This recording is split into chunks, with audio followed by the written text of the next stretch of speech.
Welcome to my podcast, where I will be telling you a story from my Survivor's universe. It's a superhero world. So you could say that this world is, in a way, like Marvel and the 13 Reasons Why or Shameless had a baby. In Survivor's universe, or SU, you will hear about magic, demons, and superheroes without a big hideout in the city center. This episode will be a little bit longer because I'd like to tell you about some organization stuff. So the first line of description will tell you exactly the time when you can move to start the actual story if you're not interested. You will learn about the main events in the main episodes. That will be the main storyline. Easy. Characters, events, or whatever that present in the background but have no development in the main story will be developed in the episodes from the NPA files. You don't have to listen them. The facts from them will be not used in the main stories. If you don't understand what the NPA mean, you will soon. In episodes, alternatively, the creator of everything, that is me, will tell you about the other timelines where the main events went differently. Treat it as a curiosity. It is based on the main plot, but does not belong to it. Also, it is not an extension like an NPA files. It's just a glance at how differently the story could have gone. And don't worry, in the SU, these other timelines will never intersect, and these no heroes from the different timelines will never meet. So this is a series only for people most interested in this universe. Now, before I get to the story, remember that this is a fake story that I made up, and the podcast was created so that I could share my work. The drawings that you can see, for example, watching on YouTube, are only a visual representation of how I personally see the characters. I think everything is clear, so it's time for the first story. Theoretically, for the first superhero, although in reality, already in the background of the story, there are others. Let's start. Angela and Cassie are two sisters living in New York. Although their parents grew up in South Africa. Sadly, the girls are orphans, as their parents died in the highway pileup when Angela was 19 and Cassie was only 16. Angela has always been tough in terms of the character, so despite a mourning, she took care of her sister. Fortunately, the girls got a lot of savings from their parents, so both could focus on their education while working only part-time. 5 years later, Angela studied archaeology. Cassie decided not to go any higher in the education and decided to focus on the enter to the world of modeling. Angela loved history. She was interested in how the world looked like long ago. She loved sports and always liked to wear comfy clothes. Cassie was very girlish, sensitive, and liked the world of fashion. But after her parents' accident, she became a little bit stronger mentally, which would be helpful in the show business.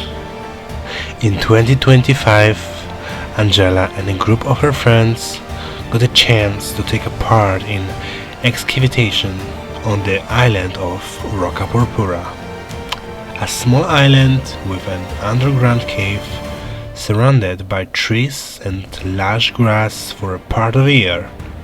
The island is located less than an hour of cruise from the Galapagos. Officially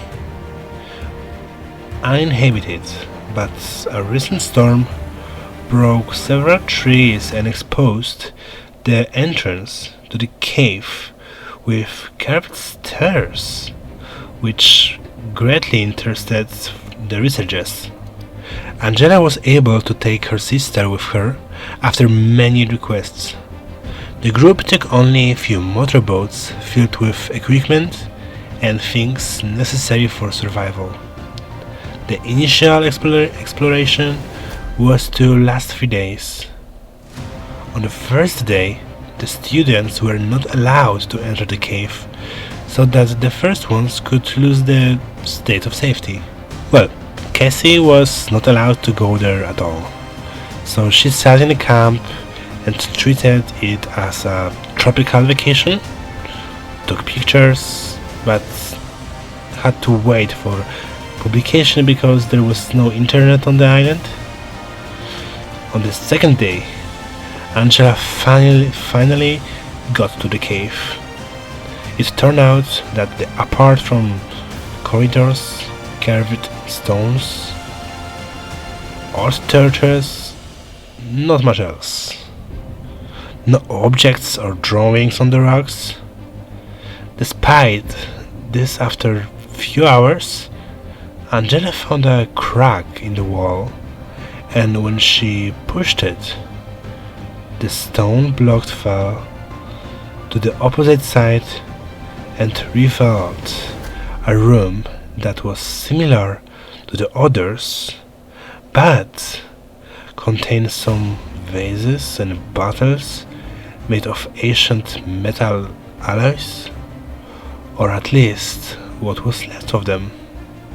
However, Angela's attention was drawn to the stone altar on the which a skeleton was lying. Not just skeleton, but purple one. Angela called them with her voice and entered the room, breaking orders once more. She approached the skeleton and decided to touch it. The skeleton turned to dust, which flowed straight into Angela's mouth. The girl lost consciousness. She woke up in camp after a few hours, but she didn't tell anyone what really happened. She lied that she tripped over something or lost consciousness. When the sisters found some privacy, Angela told Cassie the truth, but she didn't believe her. So Angela decided to keep it to herself. The same evening, the group was attacked by a group of criminals who wanted to hide on the island. They had guns and were strong. They had already shot several people.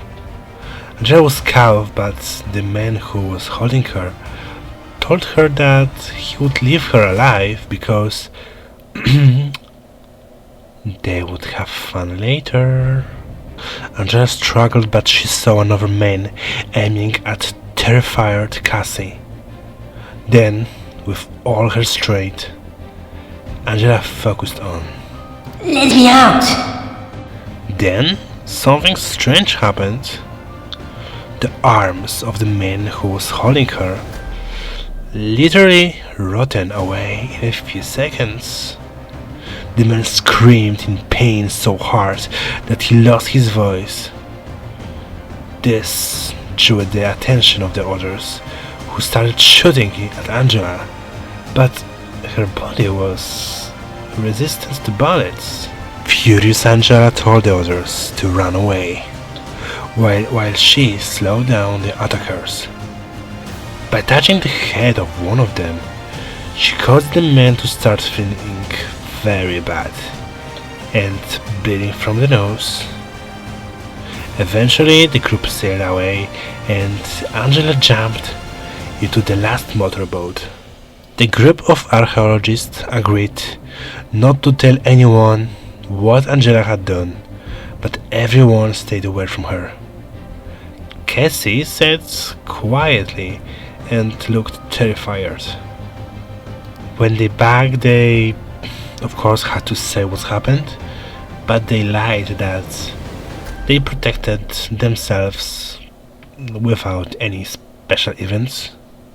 Angela was afraid to leave the house for the next few weeks.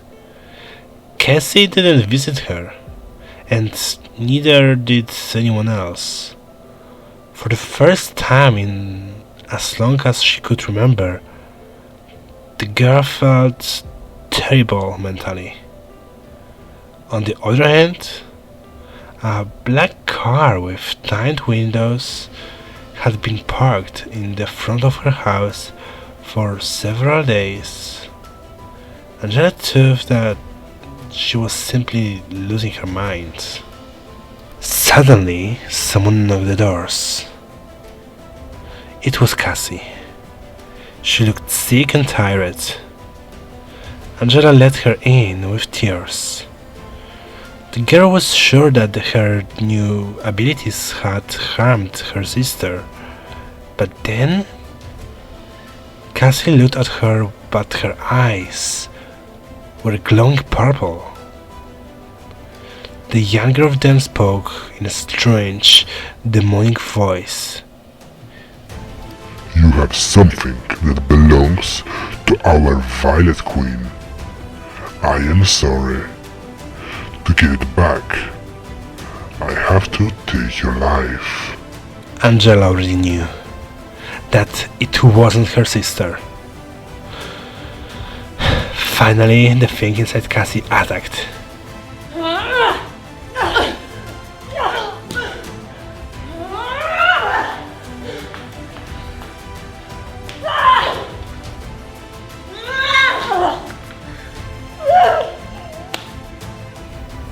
The sister had to fight, but Angela was careful because she didn't want to hurt Cassie. Finally, the possessed one managed to take control for a moment. Although with difficulty, Cassie told Angela that she had to destroy what was inside her, because otherwise she could destroy more than one life. Angela didn't want to lose her sister, but they both knew that there was no other way. It turned out that there was also a secret government agent named Miller. He confirmed that what was inside Cassie was a very strong energy, and only Angela's energy was strong enough to defeat it. The sisters hugged, and Angela whispered a short "I'm sorry." And a few seconds later, Cassie's body turned to the dust, and the spirits tried to enter the Angela, but somehow she absorbed it, and then her hair turned purple like a skeleton in a cave. The Non-Typical Protection Agency, or NPA for short, which Agent Miller belongs to, took Angela to their office and explained to her that their measuring instruments showed a huge source of unknown energy within her person. The power of this energy doubled when the Angelas absorbed the spirit or whatever it was. Angela understood that she had lost her sister, but potentially saved the world. If this thing decides to use these abilities against humanity, it would be a quick but painful end for humanity. However, the girl did not feel like a hero, but more like a grieving girl who had lost all her loved ones. Eventually, Miller said that the NPA was looking for superheroes who could help save our world in the future. Angela thought about it for a while and finally agreed, but with some conditions. No cape, no sexy but not comfortable costumes. Angela wanted to stay in a combat boots and pants, and then call me a Violet Virus. Agent Miller agreed. After all, this is about saving the world, not a fashion show.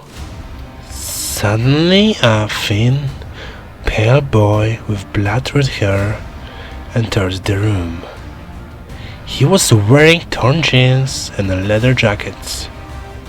Guy definitely wasn't an agent. He didn't even seem to be totally human.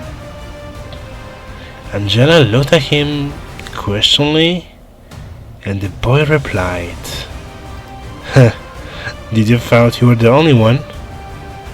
Thank you so much for listening to the first episode. The main storyline will be continued on the first Saturday of August.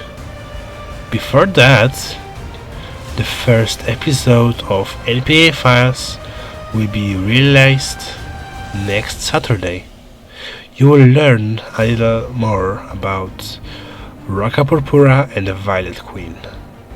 And for today, bye!